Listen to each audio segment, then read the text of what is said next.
Nah, ini dia bocoran spoilernya.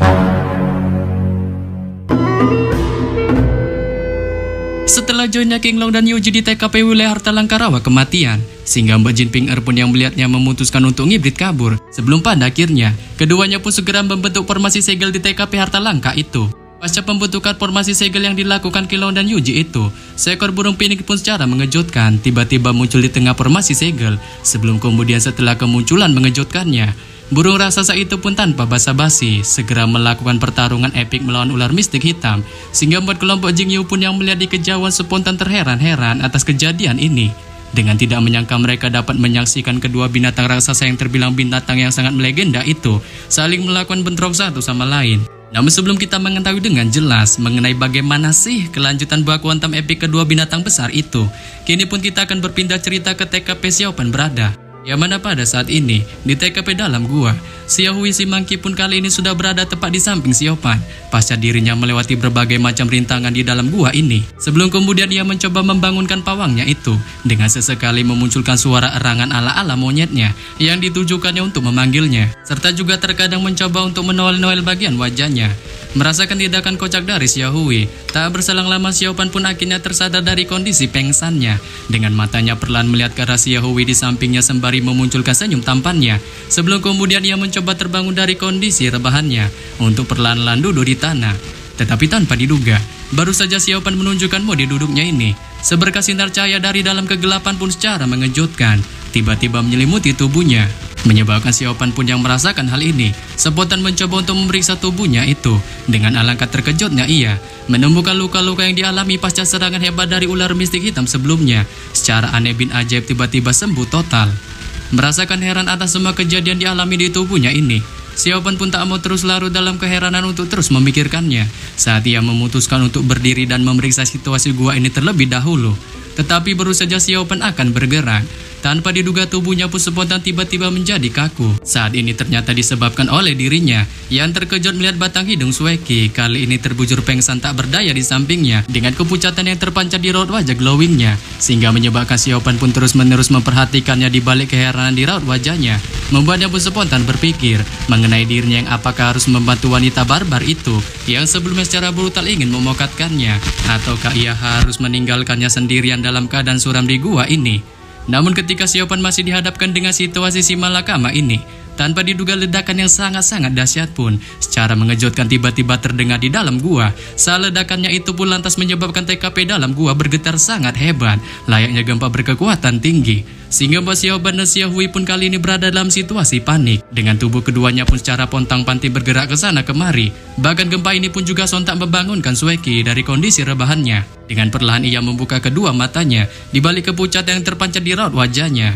Namun pasca Sueki terbangun, getaran hebat di TKP dalam gua ini pun secara membagongkan dengan anehnya tiba-tiba menghilang, kembali dalam keadaan situasi tenang seperti sedia kala. Sebelum kemudian Sueki pun perlahan-lahan mencoba duduk di tanah, memandang Xiaopan dengan raut wajah bingungnya, diikuti dengan Xiaopan yang menunjukkan hal yang sama, sehingga empat keduanya kali ini pun dihadapkan dengan situasi saling berpandangan. Tetapi setelah cukup lama keduanya saling menunjukkan mode pandang memandang, Sueki pun memilih untuk mengabaikan situasi membagongkan ini. Dengan segera ia berdiri dari TKP-nya, mengamati seluruh tubuhnya dengan tatapan herannya, menemukan luka-luka di tubuhnya kali ini tanpa diduga pulih dalam keadaan sedia kala. Sebelum kemudian ia menatap Xiaopan, sembari menanyakan padanya mengenai gerangan tempat apa ini. Saat Xiaopan pun mengungkapkan ketidaktahuannya akan tempat ini, tetapi ia dapat menebak mengenai tempat ini merupakan TKP Harta Langka Rawa Kematian. Dikarenakan sebelumnya ia spontan teringat kejadian mereka terbang ke dalam gua ini, mencoba untuk menghindari kejaran dari ular mistik hitam. Mendengar ini Sueki pun merasa ragu sejenak, sebelum kemudian menanyakan pada Xiaopan mengenai dirinya yang apakah sebelumnya telah menyelamatkannya. Saat Xiaopan pun menunjukkan sifat naibnya dengan bilang bahwa ia tidak menyelamatkan dirinya sebelumnya, melainkan dirinya lah yang beruntung dapat terbang ke dalam gua untuk mengejarnya sebelum pintu batu gua tertutup rapat. Menyebabkan Sueki pun yang mendengarnya tampak merasa tak percaya akan perkataan dari Xiaopan itu, dengan matanya terus menatap ke arah wajahnya. Melihat ini Xiaopan pun memilih untuk mengabaikan tatapan dari Sueki. Dengan segera ia mulai berjalan menuju seberkas cahaya lemah di TKP dalam gua di depannya. Diikuti juga dengan Xiaohui yang segera melompat di bahunya. Dan pada saat yang sama ia juga mempersilahkan Sueki untuk menghabisinya jika ia saat ini memang ingin sekali menghabisinya. Menyebabkan Sueki pun yang mendengarnya hanya menunjukkan mode diamnya. Mendekati cahaya lemah itu, sebuah objek pun segera terpampang jelas di mata kepala kelompok Siopan. Saat itu pun merupakan panggung kayu yang didirikan dalam kegelapan, dengan di atasnya mendukung sebuah panggung berukuran kecil. Di tengah panggung kayu itu, ada sebuah cangkir kuno yang terukir dari kayu ditempatkan di dalamnya. Saat ketika Siopan melihat secara hati-hati, seluruh panggung kayu dan cangkir kuno itu pun benar-benar terhubung satu sama lain. Tetapi hal yang paling menarik dilihat Siopan adalah apa yang ada di dalam cangkir kuno itu. Saat kali ini ia bisa melihat di dalamnya, berisikan sekumpulan cairan bening, serta mengambang di atasnya ada sebuah batu transparan kecil dengan 5 permukaan halus yang berkilau tampak sejernih sebuah kristal. Dan di batu transparan kecil inilah cahaya lembut memancar di atasnya, membentuk kumpulan cahaya setengah lingkaran di atas panggung kayu kecil, membiaskan berbagai warna cahaya yang memancar ke 4 arah. Melihat ini, Siopan dan Sueki pun spontan menunjukkan keheranannya dengan tidak dapat menyimpulkan atau bahkan mengetahui gerangan sebenarnya objek di dalam panggung kayu itu. Tetapi di balik ketidaktahuan dari Siopan dan Sueki, dikatakan objek yang ada di panggung kayu itu di dalam cangkir kuno sebenarnya merupakan obat abadi tersembunyi Kaisar Surgawi yang terhubung langsung menjadi satu ke pohon besar yang dilihat Siopan di luar gua sebelumnya. Saat pohon besar itu pun menggunakan ribuan tahun energi spiritual yang terus dimunculkannya untuk melestarikan obat abadi itu. Maka dari itu hal inilah merupakan alasan utama kemunculan ular mistik hitam sebelumnya, berniat untuk merebut obat abadi ini untuk meningkatkan kekuatannya. Dan obat abadi ini juga yang menjadi biang penyembuhan luka-luka yang dialami Siopan dan Sueki sebelumnya.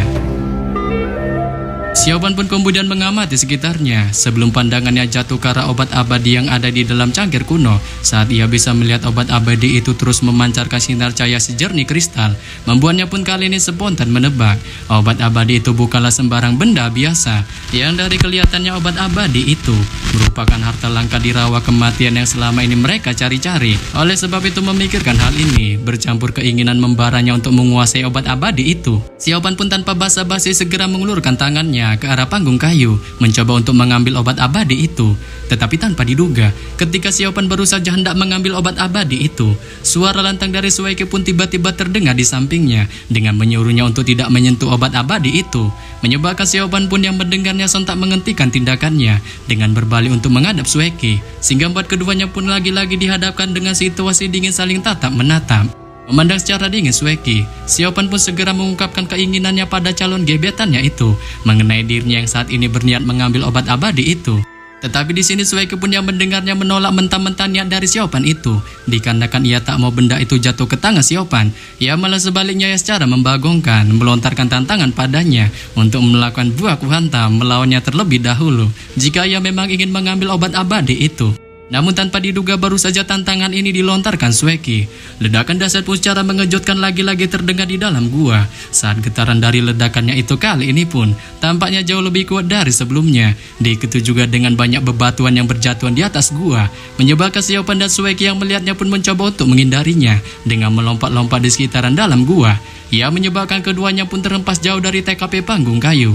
Dan sementara situasi mencengkam masih dialami Siopan dan Sueki di dalam gua, kini pun kita akan berpindah cerita ke TKP luar gua, yang mana pada saat ini di TKP luar gua, Jinyu DKK pun bersembunyi di balik pohon besar, menyaksikan pertarungan mengepikkan antara ular raksasa mistik hitam dan burung phoenix dengan kepucatan yang terpancar di masing-masing raut wajah mereka. Saat kali ini kedua binatang mistik itu pun menunjukkan kegilaan satu sama lain dalam buah kuantamnya dengan menghancurkan setiap penjuru wilayah di TKP luar gua. Tetapi ketika masih melakukan buah kuhantam melawan burung phoenix, ular mistik hitam pun mencoba untuk sedikit mengabaikannya saat ia berniat menghancurkan pintu batu gua yang sebelumnya merupakan tujuan utamanya. Dengan segera ia memunculkan kemampuan badasnya yang tanpa basa-basi langsung dilesatkannya ke arah pintu batu gua, sehingga membuat pintu batu gua itu pun pada akhirnya runtuh dengan ledakan yang sangat keras. Pasca runtuhnya pintu batu gua, ular mistik hitam dan burung phoenix pun untuk sementara waktu menghentikan pertarungan mereka. Dengan pada saat yang sama pandangan mereka pun segera melesat ke dalam gua, yang kali ini memunculkan banyak kepulan debu. Di dalam kepulan debu itu, dua sosok manusia pun berdiri dengan terhuyung-huyung. Saat kedua sosok itu ternyata adalah Siopan dan Sueki, dengan Xiaohu yang berada di bawah panggung kayu, sembari tangannya mencengkram balok kayu secara erat dengan ketakutan yang terpancar di raut wajahnya. Melihat ini Siopan pun mencoba menenangkan Sueki sebelum kemudian tatapannya beralih ke arah ular mistik hitam dan burung phoenix yang saat ini melesatkan pandangan ganasnya ke arah panggung kayu, sehingga membuat Siopan pun yang melihatnya spontan menunjukkan kepanikan di wajahnya, mencoba untuk bergegas pergi dari TKP panggung kayu. Tetapi sebelum Xiaopan bisa bereaksi, ular mistik hitam dan burung phoenix pun secara mengejutkan melesat secara kilat ke arah panggung kayu dengan tujuan secara barbar merebut obat abadi di dalamnya, menyebabkan Xiaopan dan Sueki pun yang merasa tak sanggup menghadapi kedua binatang raksasa itu memutuskan untuk bergegas pergi dari TKP panggung kayu. Dengan segera keduanya pun menggunakan senjata magisnya untuk terbang menjauh. Tetapi baru saja keduanya terbang menjauh dari TKP panggung kayu, Xiaopan pun secara membanggakan meninggalkan Xiaohui di bawah panggung kayu. Melihat ini, Xiaopan pun tanpa ragu berbalik untuk tanpa basa-basi menjemput monyet kesayangannya itu. Tetapi baru saja Xiaopan melesat ke arah TKP Xiaohui, ia pun sontak menghentikan penerbangannya dikarenakan saat ini ular mistik hitam dan burung phoenix secara bersamaan memunculkan teriakan kerasnya yang menghasilkan hembusan angin kencang yang tanpa ampun mengempaskan Xiaopan. Namun di bawah hempasan teriakan keras dari kedua binatang mistik besar itu, Xiaopan pun sekuat tenaga mencoba untuk melawannya dengan terus melesat terbang ke arah TKP Xiaohui.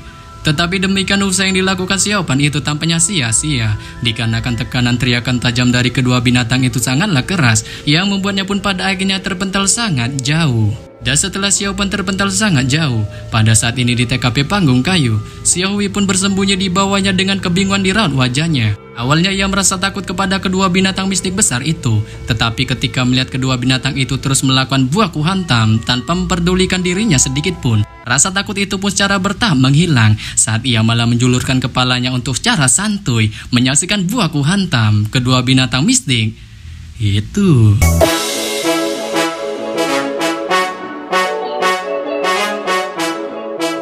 Yap.